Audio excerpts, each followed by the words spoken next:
तो hello students, welcome back to my YouTube channel. अगर आपने हमारे यूट्यूब चैनल को सब्सक्राइब नहीं किया है तो सबसे पहले सब्सक्राइब कर लीजिए। वीडियो को लाइक करिए, कमेंट करिए, शेयर करिए और हमारे साथ वीडियो में अंत तक बने रहिए।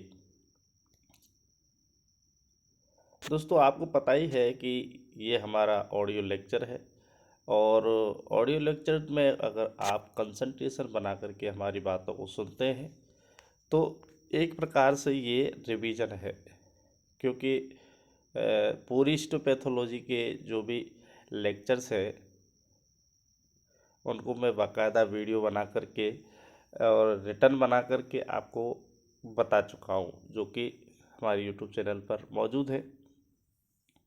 अब उनको रिवाइज करने का समय है, तो मैंने सोचा क्योंकि कोई ना कोई तरीका अपनाया जाए जिससे कि आपको फ़ायदा हो। तो सबसे पहले हमने बात की थी कि स्टेप्स क्या क्या होते हैं हिस्टोपैथोलॉजी में। तो उन्हीं ही में है पहला स्टेप कि आपके पास में कोई भी रिसिप्ट आएगी, उस रिसिप्ट में टिश्यू होगा। टिश्यू क्या होता है? टिश्यू होता है एक ग्रुप ऑफ सेल्स जो है वो एग्रीगेट होती है और एग्रीगेट करके वो एक स्पेशल फंक्शन बनाती है।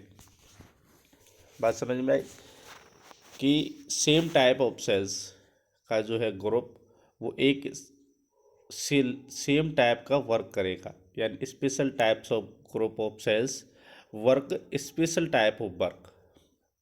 दोनों चीज़ें समझ में आ रही है कि एक जैसी रहेंगी सेल्स और वो एक जैसा ही वर्क करेंगी। ऐसा नहीं है कि एक ही काम करेंगी और कुछ भी वो नेचुरल फिजियोलॉजिकल वर्क है उनको तो करेंगी, लेकिन सम जो है डिफरेंस लाएगा और वो जो ग्रुप है सेल्स का वो कहलाएगा टिश्यू। ठीक है, यहाँ तक बात समझ में आई। अब जो है, अब हम बात कर रहे हैं कि सर्जरी के दौरान क्या करेंगे। सर्जन्स जो है वो अफेक्टेड एरिया जो है उसमें कौन सी बीमारी है, कैंसर है या फिर उसमें ट्यूबरकुलोसिस है, तो ऐसी बीमारी को इन्वेस्टिगेट करने के लिए क्या किया जाएगा, उसको बाहर निकाला जाएगा और उसकी स्टडी की जाएगी। जो सारा सारा वर्क इसमें कर रहे हैं हम हिस्टोपैथोलॉजी में। तो अब हमारे पास क्या क्या चीज़ आ सकती है लेबोरेटरी में, यानी कि types of material stay obtained in laboratory. तो ये हमारा लेक्चर रहेगा कि लेबोरेटरी में हमारे पास कौन कौन से प्रकार के मटेरियल्स आ सकते हैं। Types of material obtain in laboratory, ये हमारा लेक्चर रहेगा।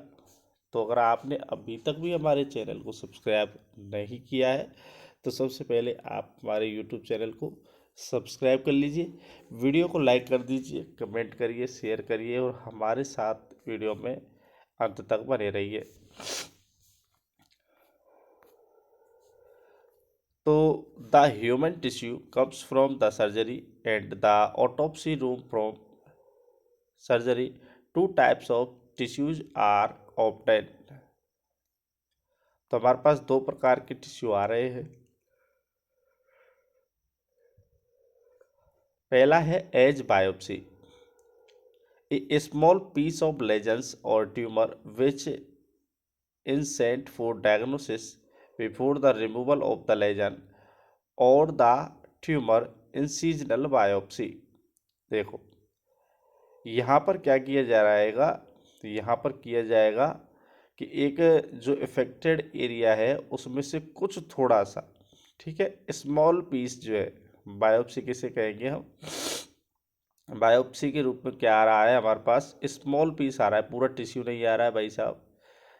तो उसको थोड़ा सा वहाँ से निकाल करके हम क्या डायग्नोसिस के लिए भेज देंगे। उसको निकालने से पहले, पूरा जो टिश्यू है उसको निकालने से पहले, टिश्यू पूरा का पूरा बॉडी में है, अभी पूरा नहीं निकाला गया है, उसमें से कुछ पार्ट निकाला गया है और जो कि इफेक्टेड एरिया है, जहाँ पर आपको लग रहा है कि यहाँ पर ट्यूमर हो सकता है, इस जगह पर इन्वेस्टिगेट करने से हमको जानकारी मिल सकती है अबाउट द डिजीज।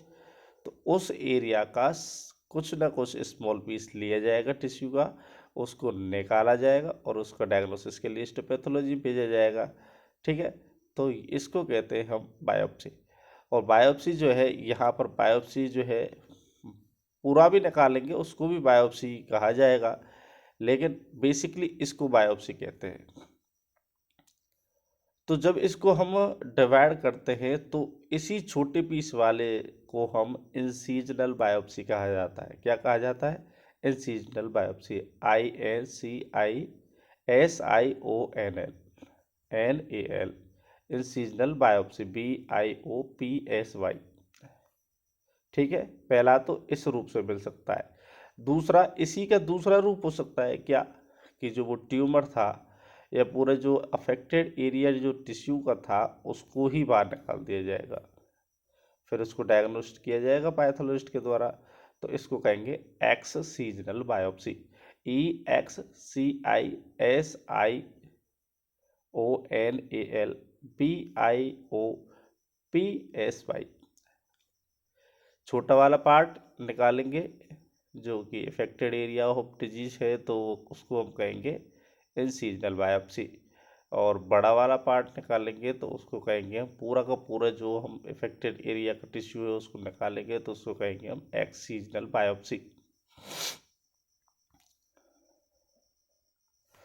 तो एक प्रकार से हमको लेबोरेटरी में मिल सकता है, तो वो क्या मिल सकता है? मटेरियल बायोप्सी के रूप में। अब दूसरा वाला मिल सकता है ऑटोप्सी के रूप में। तो tissues from the autopsy are sent for the study of diseases, it's course of the advancement of diseases. Autopsy यहाँ पर जो है ऑटोप्सी रूम से आएगा, जहाँ पर जो लोग मर गए हैं वो किस कारण से मरे हैं।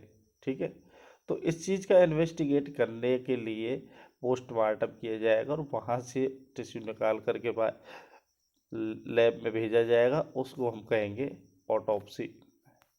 तो दो प्रकार के मटेरियल्स हम जो है प्राप्त कर सकते हैं। टाइप्स ऑफ मटेरियल हो गए हैं हमारे पास, ऑटोप्सी एंड बायोप्सी। हिस्टोपैथोलॉजी को हम कह रहे हैं it is branch of pathology which deals with the study of disease in a tissue section. यहीं पर हिस्टोकेमिस्ट्री को हम कह रहे हैं कि study of chemical nature of the tissue components by histological methods. तो आपको, मुझे लगता है कि ये सारी बातें समझ में आई हैं। और अगर आपने हमारे यूट्यूब चैनल को अभी तक भी सब्सक्राइब नहीं किया है तो सब्सक्राइब कर लीजिए। मिलते हैं आपसे अगले वीडियो में।